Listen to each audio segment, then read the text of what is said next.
할렐루야. 우리 좋으신 하나님, 한없이 축복하시는 하나님이 우리 아빠 아버지라 참 좋습니다. 오늘 본문에서는 우리가 너무나도 잘 알고 있는 말씀이죠. 항상 기뻐하라, 쉬지 말고 기도하라, 범사에 감사하라. 이것이 그리스도 예수 안에서 너희를 향하신 하나님의 뜻이니라. 우리가 하나님의 뜻을 생각할 때 모든 상황 속에서 우리는 기뻐하고 또 기도하고 감사하는 자 되어야 할 것입니다. 내 모든 상황 속에서 하나님께 감사하는 것, 그것이 하나님께서 우리에게 바라시는 것이죠. 하나님은 사도 바울을 통해서 분명히 우리에게 말씀하십니다. 범사에 감사하라.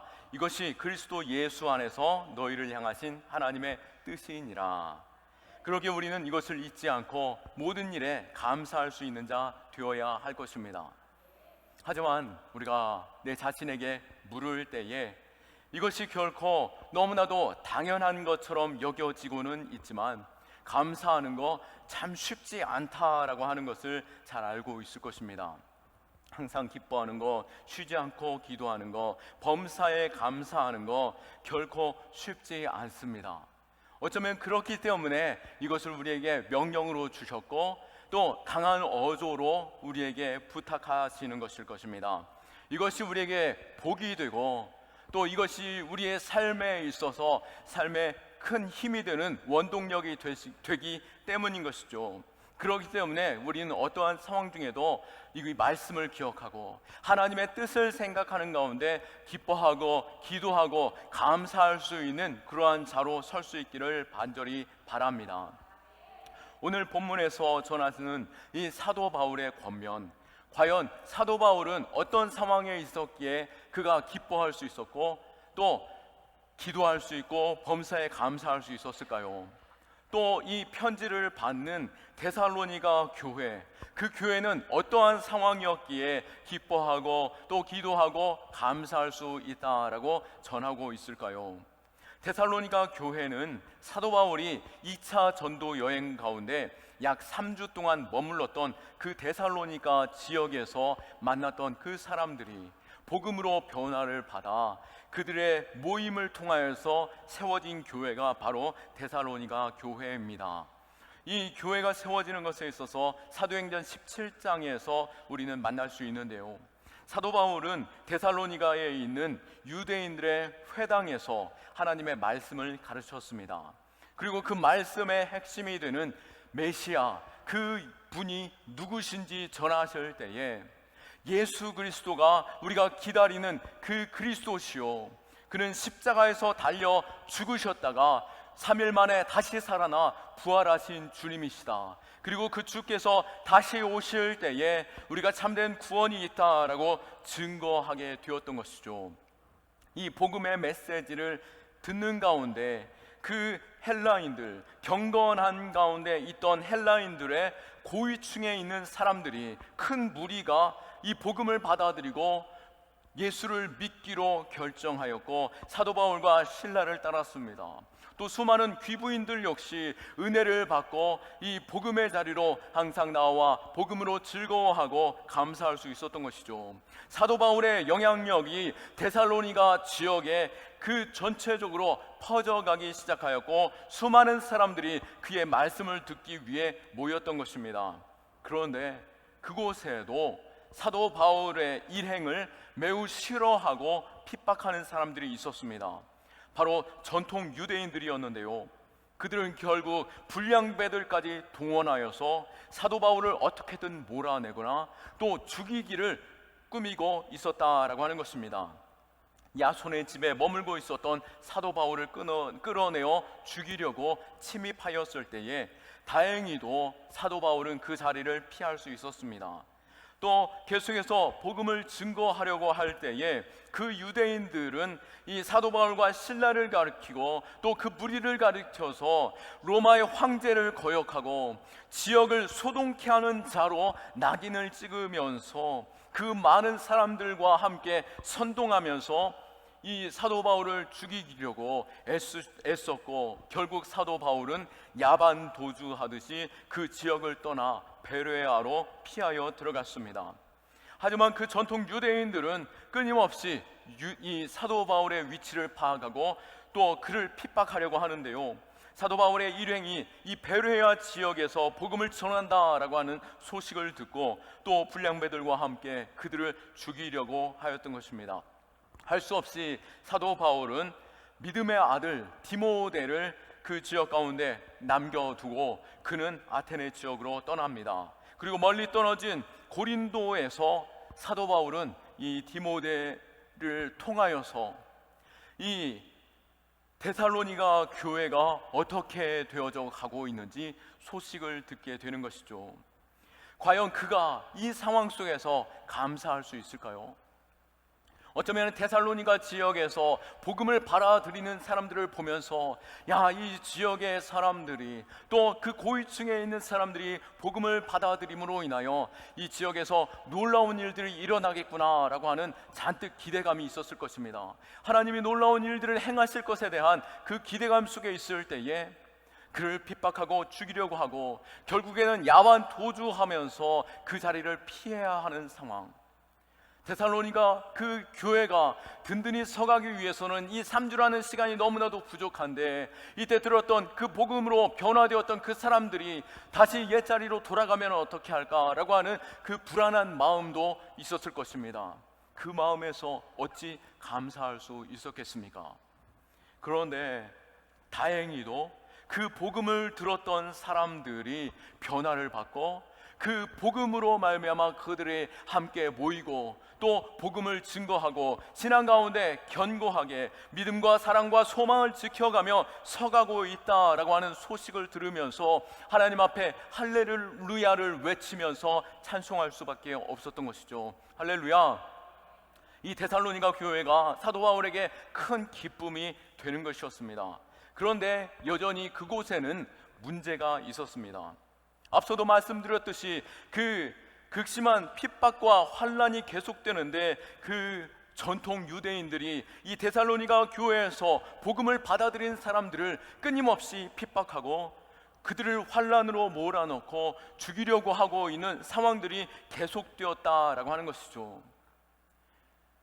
3주 동안 복음으로 세워진 교회, 과연 이 핍박과 고난 속에서 극심한 어려움 속에서 잘 버텨낼 수 있을까요?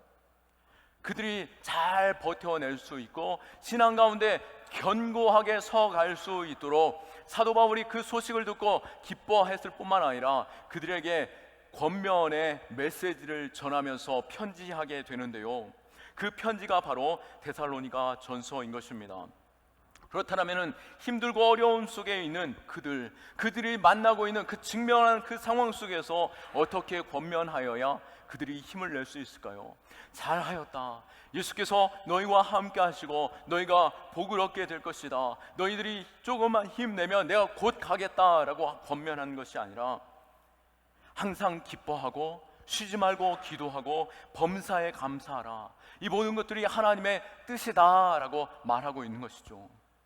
그들의 상황을 볼 때에 자신들이 언제 죽을지, 또 이 복음을 증거하는 것이 과연 내가 사는 길인지, 정말 생명을 얻는 길인지 점점 의심할 수 있는 상황이었고, 또 우리의 가족들이 안에서도 핍박하고 있고 당신 때문에 우리 집안이 다 위험 가운데 노출되어 있다라고 하는 상황 속에서 과연 기뻐하고 감사하고 또 기도할 수 있었을까요? 그 권면이 그들에게 위로가 될 수 있을까요?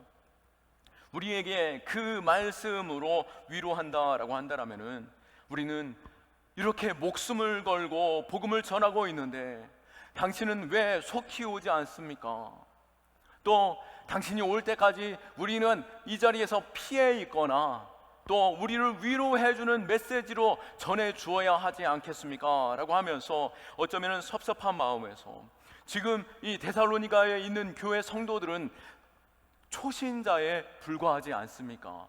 우리를 격려하고 권면하는 일에 있어서 이 말씀이 우리에게 크게 위로가 된다라고 하기에는 이 말씀으로 그들이 잘 소화하여서 굳건히 서간다라고 하는 말씀에서는 어쩌면 사도 바울의 그 권면이 야속하기까지도 들렸을 것입니다. 만약 우리가 데살로니가 교회라면은 담임 목사가 위험에 노출되어서 다른 교회로 피하여 있는 그 상황 속에서 언제 돌아올지 모르는 그 상황에 놓여 있다라고 한다면은 편지만 주고 있는 그 상황 속에서 과연 감사할 수 있을까요? 우리에게도 이러한 비슷한 여러 가지 상황들을 만날 수 있습니다. 이 상황들이 과연 하나님의 뜻일까? 이 상황 속에서 내가 감사할 수 있고 기뻐할 수 있을까라고 하는 의심과 두려움이 찾아오게 되는 것이죠. 내가 힘을 다해 노력했던 그 직장에서 한번 내가 신앙생활 그 일 때문에 술을 거절하고 또 내가 교회 안에서 이 일들을 감당하기 위해서 직장 내에서 양해를 구하는 그 상황에서 내가 핍박을 당하고 때로는 이 회사 내에서 사표를 써야 하는 그 상황에 놓이게 되었다라고 한다면은 그 상황을 바라보면서 아내가 여보 그래도 감사해야 해요 라고 한다면은 그 마음이 위로를 받을 수 있을까요? 또 자녀들은 어떻겠습니까? 수년 동안 수능을 준비하고 또 때로는 취직시험을 준비하고 때로는 자격증 시험을 준비하여 왔었는데 그날 아침 마침 배가 탈이 난다던가 또 버스를 타고 가는데 버스가 고장이 나서 그 시험 시간에 제대로 도착하지 못하였다라고 할 때에 자녀를 향하여서 야 그래도 감사하자라고 하는 말에 자녀가 위로를 얻을 수 있을까요? 또 전세금을 올려달라고 할 때 당장 은행 가서 대출을 받고자 하는데 대출 받는 일도 막막하여질 때 과연 감사할 수 있을까요? 이외에도 우리 안에서 감사할 수 있는 그 이유를 찾는 그 일에 있어서 생각으로는 쉬울 수 있지만 또 하나님의 말씀을 그 읽어가는 것에 있어서 귀로 듣는 것은 가능할 수 있겠지만 그것을 표현하는 것은 결코 쉬운 일이 아닐 수 있습니다. 그럼에도 불구하고 이것이 하나님의 뜻이다라고 말씀하시면서 오늘 범사에 감사하는 것을 우리에게 강조하고 권면하고 있는 이유는 무엇일까요? 그것은 바로 감사의 축복이 있기 때문인 것입니다. 감사할 때 하나님께로 나아가는 문이 열려지는 것이고 하나님께서 우리에게 부어주시는 그 은혜와 그 축복의 문이 감사할 때 열리는 줄 믿으시기 바랍니다. 그 축복의 문을 여는 열쇠가 바로 감사에 있다라고 하는 것이죠. 다윗은 시편 100편 4절 말씀에 감사함으로 그 문에 들어가며 찬송함으로 그 궁전에 들어가서 그에게 감사하며 그의 이름을 송축할지어다 라고 고백합니다. 그는 모든 상황 속에서 하나님께 감사하고 하나님께 감사하는 것이 그에게 기쁨이요 또 감사할 때 그 문이 열려지고 하나님의 축복이 내게 임하여진다 라고 하는 믿음의 고백을 하고 있는데요, 그가 어떻게 이렇게 믿음으로 고백할 수 있었을까요? 바로 다윗은 그 인생에 있어서 여러 가지 어려움들을 당하였죠. 많은 위기와 죽을 위기 고통 속에서 또 아픔을 경험했던 사람이었습니다. 남도 아닌 장인어른이 자신을 향하여 창을 여러 번 내던지면서 박아 죽이려고 하였고 또 무려 10년 동안 그 일을 피하여 다닐 뿐만 아니라 자신의 목숨을 부지하려고 이방 나라에 피하였을 때에 자신을 알아봄으로 인하여 수치를 무릅쓰고 침을 흘리면서 자신이 미친 사람 행세를 해야 하는 그 상황, 또 인생의 말년에는 자신이 사랑하는 아들 압살롬이 자신을 반역하는 가운데 맨발로 머리 하나 제대로 추스리지 못하고 피하여 도망하는 상황, 또 자신이 믿고 따랐던 자신을 따르던 그 신하들이 자신을 배신하고 적들의 편에 섰을 때 다윗은 이 진퇴양난과 같은 어려움 속에서 낙심할 수밖에 없었을 것입니다. 그때 그 인생에 있어서 비밀을 발견하게 되는데요, 그 인생의 길을 열어주시고 또 하늘의 그 축복의 문을 열어주시고 또 만남의 복을 주시는 분, 바로 하나님께서 그 일들을 행하실 때에 바로 내 입술에 감사의 찬송이 있을 때, 기쁨의 찬송이 있을 때, 범사의 감사함으로 하나님 앞에 감사를 고백하며 기도할 때 그곳에 하나님께서 길을 열어주시고 인생의 답을 주시고 한없는 축복을 부어주셨다라고 하는 것입니다. 우리가 인생의 길을 갈 때에 막힌 문이 열려지는 그 축복 얼마나 감사할 수 있겠습니까? 육신의 큰 질병 속에서 고통을 당할 때, 훌륭한 의사 선생님을 만날 때 우리 안에 기쁨이 생기고 소망이 생깁니다. 우리의 인생의 갈 길을 정하지 못할 때에, 인생의 선배나 훌륭한 스승을 만났을 때에 든든한 마음이, 또 마음의 안정감을 갖게 되는 것이죠. 또 내 마음의 아픔과 상처로 지쳐 있을 때에 조용히 다가와 위로해주고 손을 내밀어주는 그 친구가 있을 때 얼마나 힘이 나겠습니까? 이렇듯이 모든 막혀있는 것이 열려지는 순간 우리는 참 자유함과 기쁨을 누리게 되는데요, 다윗이 고백한 이 막힌 문을 여는 것, 하늘의 그 축복의 문을 여는 것, 그것이 바로 감사다라고 말하고 있는 것입니다. 우리가 이 정답을 붙잡을 수 있기를 축원합니다. 모든 상황 속에서 내가 하나님을 기뻐하고 감사하는 것, 그리고 감사의 기도로 하나님 앞에 영광 올려드리는 것, 그 고백이 있을 때 하나님께서 길을 열어주시고 인생의 답을 주시고 모든 문제를 돌파할 수 있는 은혜가 우리에게 주어지는 것이죠. 이 축복의 열쇠를 붙잡고 갈 수 있기를 축원합니다. 데살로니가 교인들, 원망하고 불평의 문을 선택하지 않았습니다. 그들은 사도 바울의 권면대로 감사와 찬송, 그리고 어떠한 상황 중에도 그들이 기뻐하였습니다. 환난 중에도 핍박 중에도 그들의 믿음을 지키고 소망을 놓지 않고 감사함으로 그 일을 감당함으로 그 교회가 날로 부흥케 되었던 것이죠. 부활의 주님을 소망하며 그들이 인내함으로 인하여 사도 바울에게 있어서 이 데살로니가 교회는 사도 바울이 모든 상황 속에서 기도할 때마다 그 교회를 떠올릴 수 있었고, 그 일로 인하여 그가 감사할 수 있었던 이유가 되는 교회가 된 것이죠. 우리 역시 우리 든든한 경암교회가 있어서 모든 상황 중에서도 감사하고, 또 우리 셀의 형제 자매들을 통하여서 그들이 나를 위로하고 또 기도하고 또 축복함으로 인하여 내가 감사할 수 있기를 축원하고, 또 무엇보다도 내가 경암교회를 통하여서 하나님의 말씀을 붙잡고 또 교회에서 기도할 때 하나님의 응답하심으로 말미암아 하늘의 문이 열려지는 것, 그것을 기대하는 가운데 항상 감사할 수 있는 자, 감사에 찬송할 수 있는 자로 설 수 있기를 축원합니다. 우리는 이 땅 가운데 살아갈 때에 천국을 사는 자, 지옥을 사는 자, 어떠한 차이가 있습니까? 똑같은 상황이라도 어떤 사람은 천국을 경험하고 어떤 사람은 지옥을 경험하게 되는 것이죠. 어떤 차이요? 바로 바라보는 시선의 차이인 것입니다. 자신의 눈이 어떤 렌즈를 끼고 있는가, 불평과 원망과 또 그것에 있어서 끊임없이 탄식하고 눈물 흘리고 있다라고 한다면 그 일에 감사할 수 있는 그 축복을 누릴 수 없게 되는 것이죠. 이스라엘 백성들을 보십시오. 40년의 그 광야 생활을 할 때에 그들이 왜 40년의 광야, 그 긴 시간을 그 광야에서 살아가다 결국은 가나안 땅을 들어가 보지도 못하고 광야에서 죽고 말았습니까? 바로 그들이 하나님을 원망하고 불평하고 또 시기하고 또 믿음의 사람들을 넘어뜨리려고 하였기 때문인 것이죠. 그러나 그 광야 가운데서도 하나님을 바라보고 하나님께서 우리에게 가나안 땅을 주셨고 그들은 우리의 밥이다라고 믿음으로 고백하고 하나님께 찬송하는 자들은 결국 가나안 땅에 기쁨으로 들어가고 또 믿음의 이 세대들이 그 가나안 땅을 누릴 수 있었던 것입니다.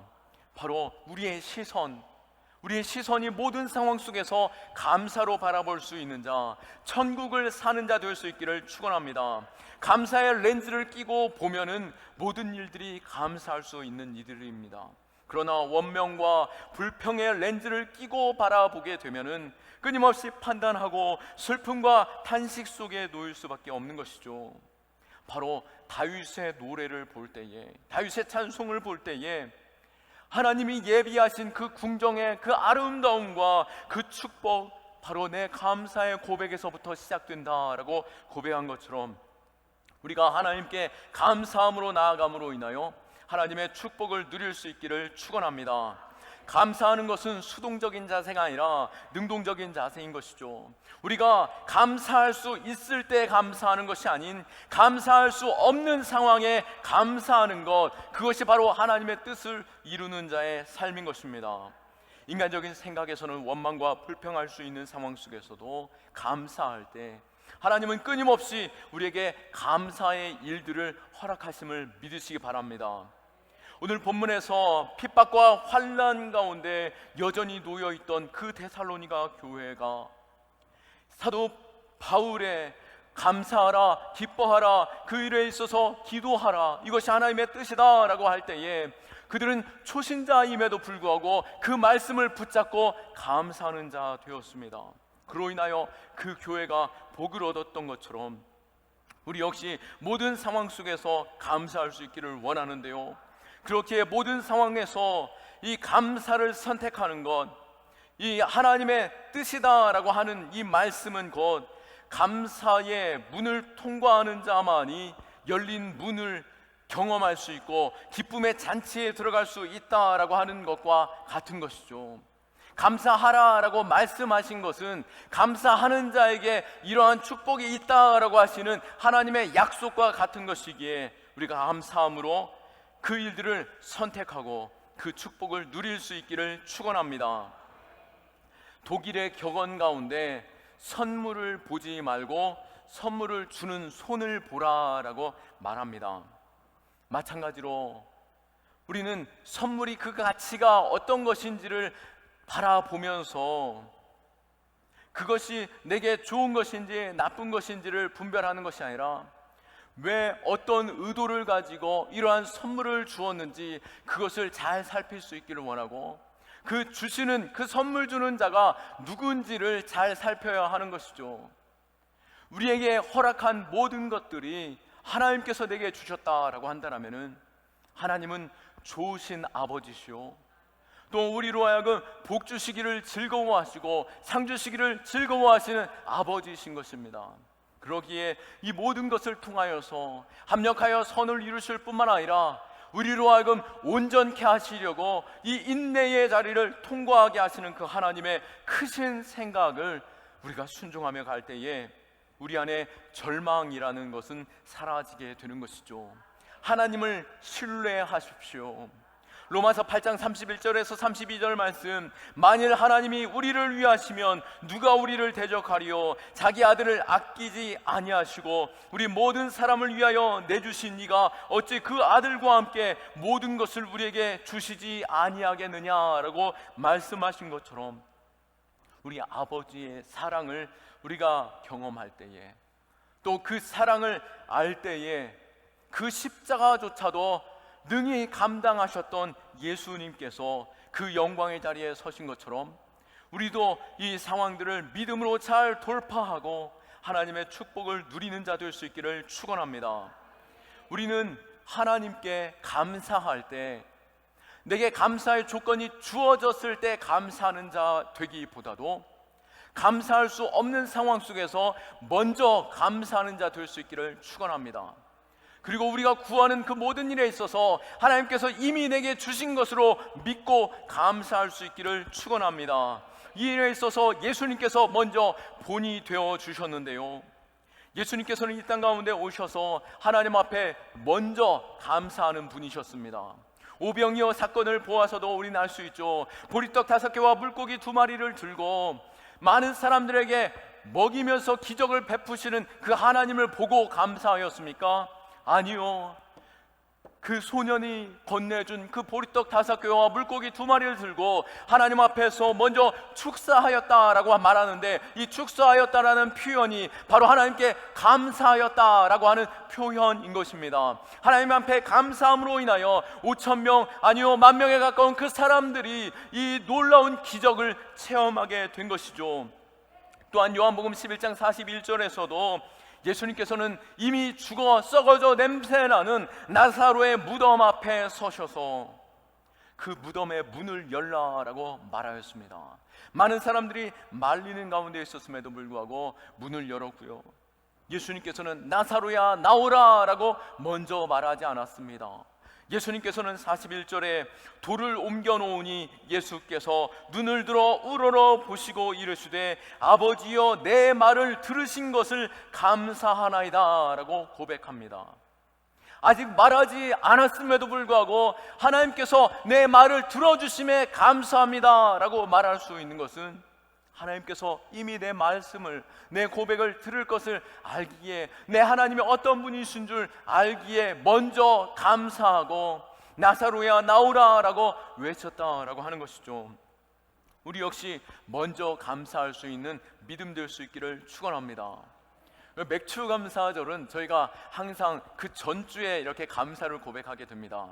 왜냐하면 우리 창립주일과 겹쳐 있기 때문인 것이죠. 물론 창립주일도 감사하면서 맥추감사로 또 예배하겠지만, 감사절기로 예배하겠지만, 우리가 그래도 그보다도 우리가 앞서서 모든 일에 있어서 감사를 고백할 수 있는 건, 어쩌면은 이 감사를 먼저 고백하는 이 기간이, 이 주일이 얼마나 우리에게 복이 되는지요.